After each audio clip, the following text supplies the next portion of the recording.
السلام علیکم ورحمۃ اللہ وبرکاتہ۔ میرے پیارے بھائیوں اور میری پیاری بہنوں، اللہ پر یقین کر کے تو دیکھیں اجمل رضا قادری بیان۔ یہ بیان آپ کی زندگی بدل دے گا۔ اس بیان کو آخر تک سنیں، اور اگر ویڈیو اچھی لگے تو ویڈیو کو لائک کریں، شیئر کریں اور بیل آئیکن کے بٹن کو ضرور دبا دیں۔ یہ بھی ایک انوکھی فطرت ہے انسان کی، جس کو اللہ تعالیٰ نے اس پارے میں بیان فرمایا۔ محبوب آپ نے اس شخص کی طرف نہیں دیکھا جو حضرت ابراہیم سے جھگڑا کر رہا تھا ان کے رب کے بارے میں۔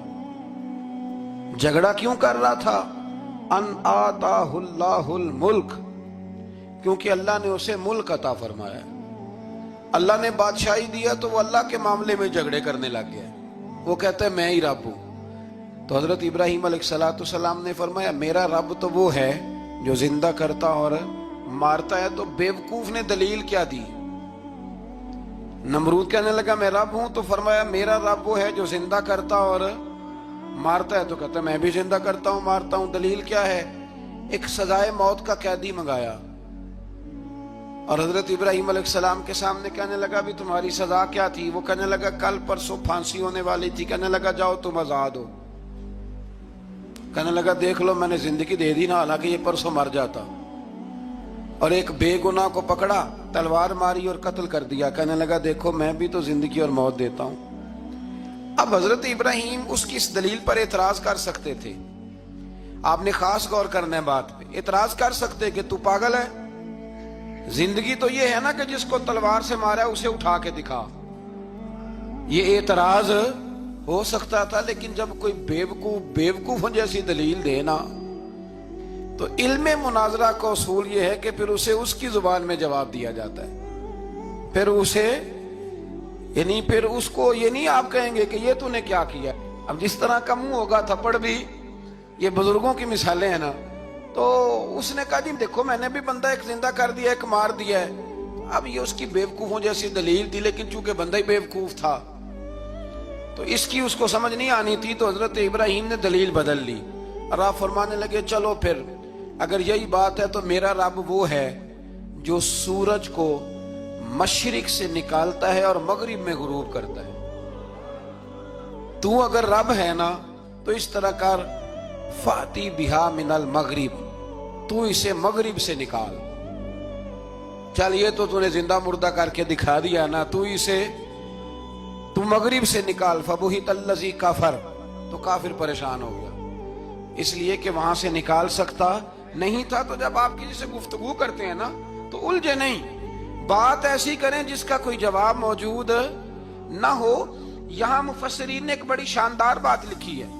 مفسرین کہتے ہیں کہ اگر وہ یہ کہہ دیتا نا یہاں پہ، کیونکہ بیوقوف تھا نا کہہ نہیں سکا، اگر کہہ دیتا نا کہ مشرق سے تو میں نکالتا ہوں، تو آپ اپنے رب سے کہیں وہ مغرب سے نکالے، تو مفسرین کہتے ہیں اگر حضرت ابراہیم فرما دیتے نا تو رب کریم نے سورج مغرب سے بھی نکال دینا تھا، لیکن فبہت الذی کفر، وہ یہیں پہ نہ رہ گیا۔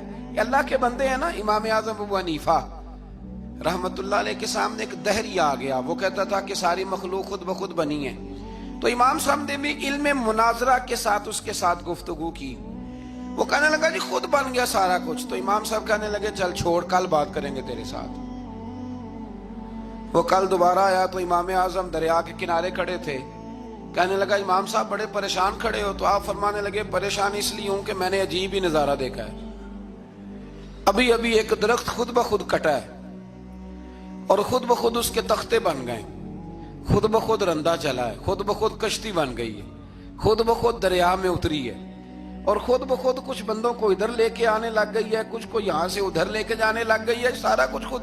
وہ کہنے لگا حضور سیانے بیانے بندے ہیں، کبھی کشتی بھی خود بخود بنی ہے، کبھی بندے خود بخود ادھر سے ادھر بھی گئے ہیں۔ آپ فرمانے لگے کشتی خود بخود نہیں بن سکتی تو اتنی بڑی کائنات خود بخود کیسے بن گئی؟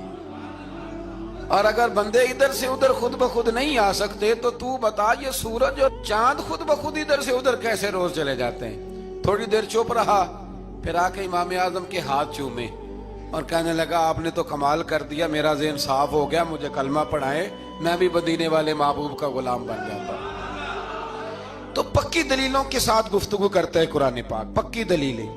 یہ آیت سبق یہ دیتی ہے کہ آپ کسی سے بات کریں تو اب چونکہ سپارہ لمبا ہے بات رہ نہ جائے، پر یہ مضمون اتنا شاندار ہے کہ میرا یہاں رکنے کو دل کرتا ہے۔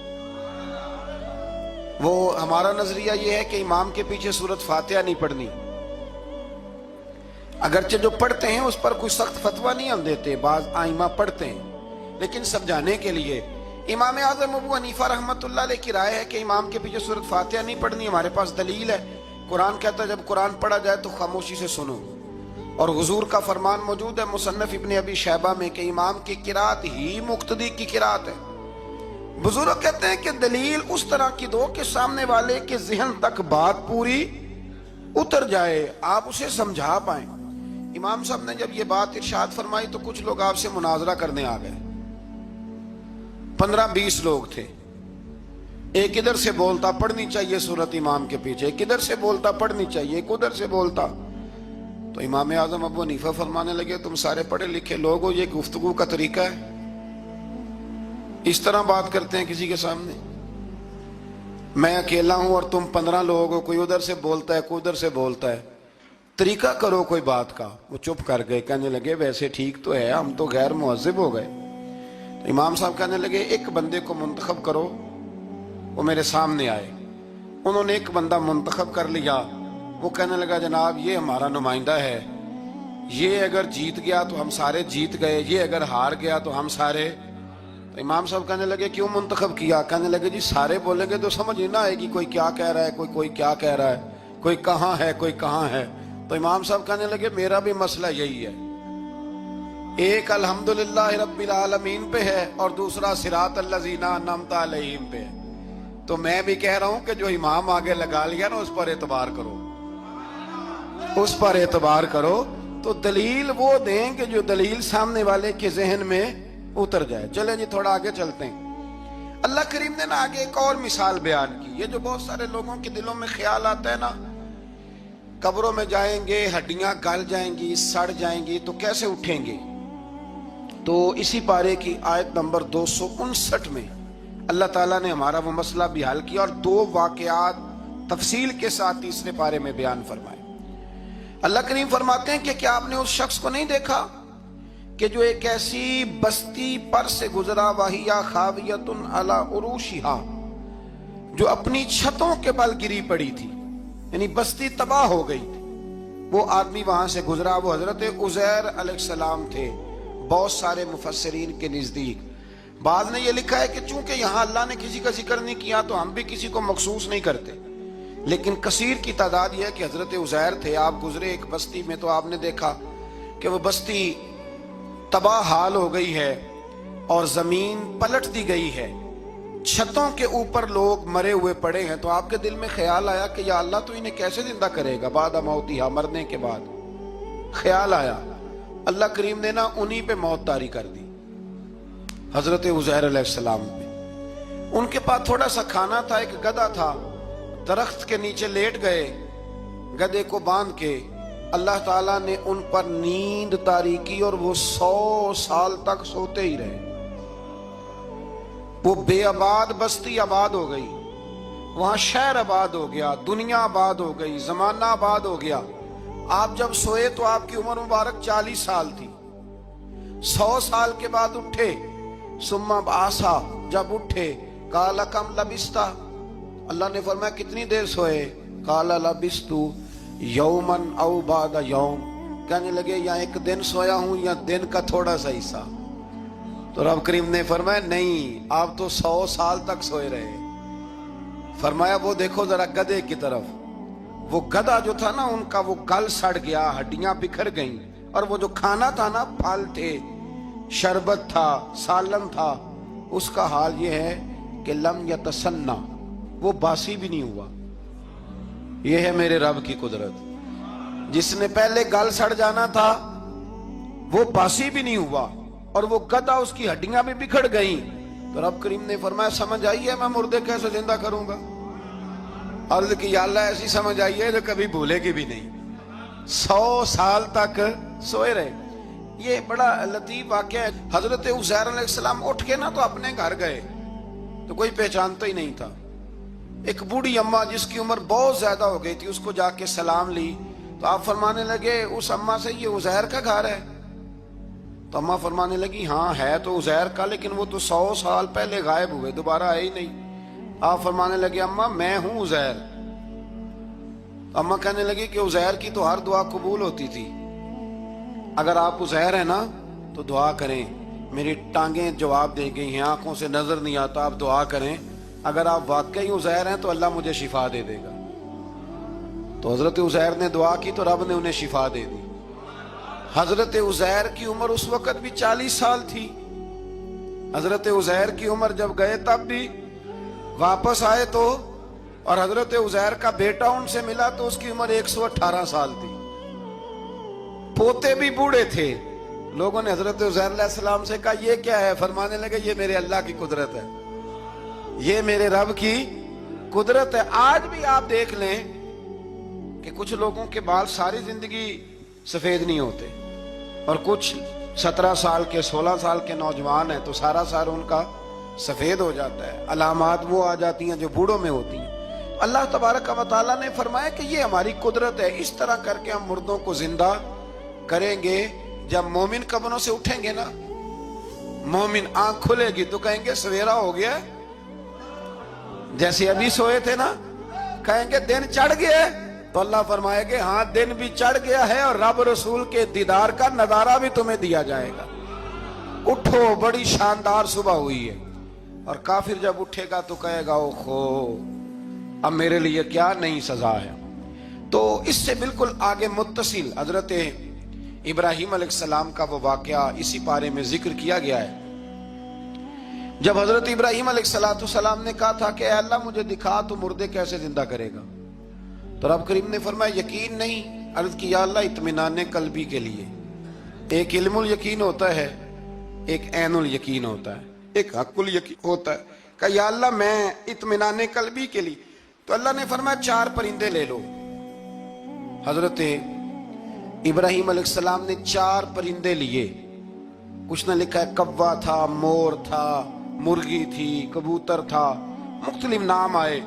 وہ 4 پرندے لیے، پھر ان کو ذبح کیا، پھر ان کا قیمہ بنایا، پھر گوشت ایک دوسرے میں مکس کیا، پھر 4 مختلف پہاڑیوں پہ رکھا۔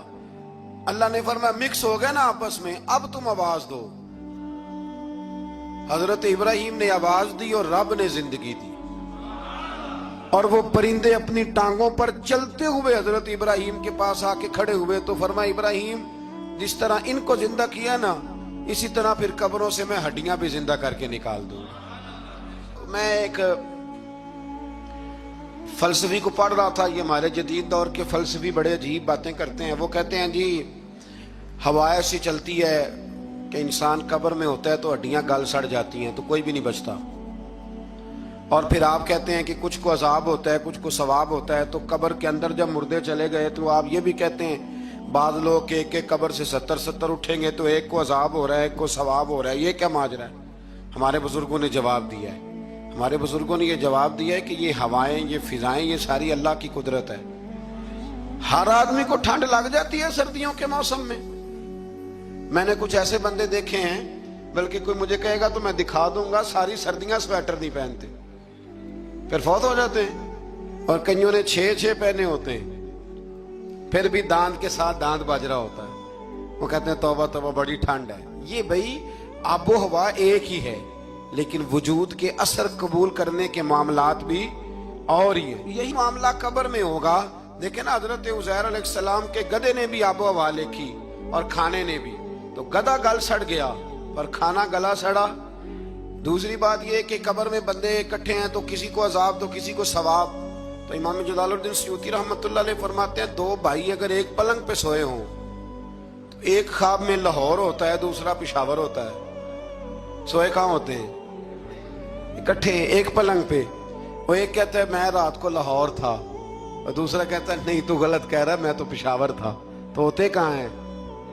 تو اگر ایک جگہ پہ آپ موجود ہیں اور اللہ تبارک و تعالیٰ نے آپ کو روحانی طور پر کہیں کا کہیں پہنچا دیا ہے، تو اسی طرح قبروں میں بھی اگر کسی کو عذاب ہوگا تو ہو ہی جائے گا، اللہ معاف کرے، اور اگر کسی پہ رحمت ہوگی تو وہ بھی انشاءاللہ ہو ہی جائے گی۔ تھوڑا سا آگے بڑھتے ہیں، پھر اللہ تبارک و تعالیٰ نے نا اپنی راہ میں خرچ کرنے کی بات ارشاد فرمائی فرمایا اگر تم میری راہ میں خرچ کرو گے تو میں تمہیں 700 گنا کر کے واپس کروں گا۔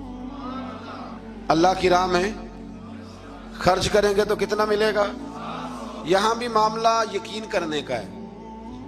قوم کو یقین آ جائے نا کہ ڈبل ہو جائیں گے تو ساری قوم لٹ جاتی ہے۔ اگر اتنا یقین ہو جائے نا ڈبل ہو جائیں گے تو لٹ جاتی ہے، تو اگر یہ بھی یقین ہو جائے نا کہ 700 گنا ہو جائیں گے تو پھر بھی میرا خیال یہ ہے کہ قوم لٹنے کو تیار ہو سکتی ہے، لیکن وہاں لٹ کے برباد ہوتے ہیں۔ رب رسول کے رستے میں لٹیں گے تو آنے والی نسلوں کو بھی اللہ آباد فرما دے گا، اللہ آباد کر دے گا آنے والی نسلوں کو۔ تو میرے دوستو تھوڑا سا آگے جب ہم اس پارے میں چلتے ہیں تو اللہ تبارک و تعالیٰ نے 2 باتیں ارشاد فرمائیں۔ ایک تو ارشاد فرمایا کہ شیطان تمہیں نا 2 چیزوں کے بارے میں اکثر ورگلاتا ہے۔ ایک تمہیں کہتا ہے کہ کنجوسی کرو، فقر تنگ دستی ہو جائے گی اگر خرچ کرو گے، اور دوسرا تمہیں کہتا ہے بے حیائی کرو۔ اللہ نے فرمایا یہ 2 کام تم نے کرنے نہیں، نہ تم نے بخل کرنا ہے اور نہ تم نے بے حیائی کرنی ہے۔ اور پھر آگے جا کے ارشاد فرمایا کہ دانائی بڑی حکمت ہے، عقل مندی بڑی حکمت ہے، زندگی دانائی سے گزارو۔ یؤتی الحکمت من یشاء، اللہ جسے چاہتا ہے حکمت عطا کرتا ہے۔ ومن یؤت الحکمت فقد اوتی خیرا کثیرا، اور جسے اللہ نے دانائی دی نا عقل، اللہ فرماتا ہے اسے ہم نے خیر کثیر عطا کی۔ کام سارے ہی ہو جاتے ہیں پر جو عقل کے ذریعے کیا جائے نا، شیخ سعدی نے کہا تھا اگر تیرے پاس 1 من علم ہے نا تو 10 من عقل کی بھی ضرورت ہے، پھر وہ علم آگے پہنچتا ہے۔ 10 من، 1 من شعور کے ساتھ، دانائی کے ساتھ میرے نبی کریم علیہ السلام نے نا بڑی دانائی کے ساتھ دین پھیلایا ہے، بڑی حکمت کے ساتھ، بڑی خوبصورتی کے ساتھ حضور نے۔ ایک شخص نے آگے کہا یا رسول اللہ صلی اللہ تعالی علیہ وسلم میں 5 نمازیں نہیں پڑھ سکتا، 2 پڑھوں گا۔ تو صحابہ کہتے ہیں ہمارے دل میں خیال آیا کیسے اجازت ملے گی، نماز تو فرض عین ہے، ہر نماز کی ہر رکعت کا ہر سجدہ فرض ہے، اور یہ پوری 3 نمازوں کی چھٹی مانگ رہا ہے۔ لیکن حضور نے حکمت سے دین پھیلایا، دانائی سے۔ مسند امام احمد بن حنبل میں موجود ہے، حضور نے فرمایا اگر 2 نمازیں پڑھو گے 3 نہ پڑھو گے تو کلمہ تو پڑھ لو گے نا دل سے۔ حضور پڑھ لوں گا، فرمایا چل تو 2 ہی پڑھ لینا، کلمہ پڑھ صحیح۔ حضرت ابو ہریرہ کہتے ہیں اس نے 3 نمازوں کی چھٹی کی شرط پر کلمہ پڑھا، ابھی پورا ہفتہ نہیں ہوا تھا کہ اس نے 5 نمازیں کیا تہجد بھی شروع کر دی۔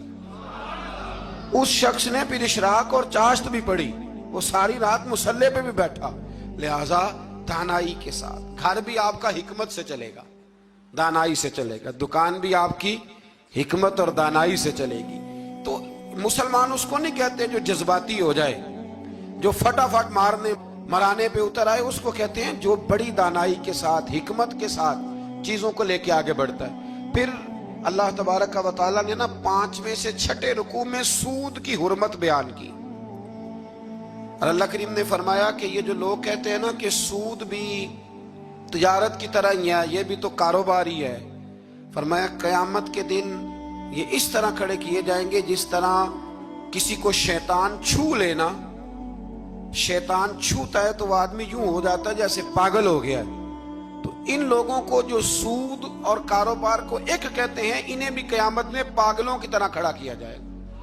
اور پھر اللہ تعالیٰ نے حکم دیا، فرمایا سود چھوڑ دو جو باقی رہ گیا ہے، اس سے جان چھڑا لو، اور اگر تم نے ایسا نہ کیا فَإِن لَمْ تَفْعَلُوا، اگر تم نے ایسا نہ کیا فَأْذَنُوا بِحَرْبٍ مِّنَ اللَّهِ وَرَسُولِهِ، پھر اللہ اور اس کے رسول سے جنگ کرنے کے لیے تیار ہو جاؤ۔ طویل ترین آیت قرآن مجید کی، آیت نمبر 282، اس میں اللہ تعالیٰ نے فرمایا جب بھی تم نے لین دین کرنا ہے اسے لکھنا ہے۔ ایک لفظ سے نا مجھے تو کئی دفعہ چڑی ہو جاتی ہے، وہ لفظ ہے کہ مجھے اعتبار ہے۔ میں کہتا ہوں کہ وہ والدین بڑے ظالم ہیں جو کہتے ہیں مجھے جوان بچی اکیلی کالج جاتی ہے تو مجھے اعتبار ہے، جوان بچے کو 10-20 ہزار روپیہ جیب میں ڈال کے گلی میں بھیج دیتے ہیں اور کہتے ہیں مجھے اعتبار ہے۔ اسی طرح وہ لوگ بھی بڑے ظلم کرتے جو اپنے بھائی کے ساتھ لین دین کرتے ہیں، تحریر نہیں کرتے اور کہتے ہیں مجھے اعتبار ہے۔ اللہ کو بھی تو اعتبار ہے نا اپنے بندوں پہ، تو رب فرماتا ہے میرے بندو جب لین دین کرو تو اسے لکھ لو، یہ قرآن کا حکم ہے، یہ میرے رسول کی سنت ہے، یہ میرے نبی کا طریقہ ہے، جب بھی لین دین کریں اسے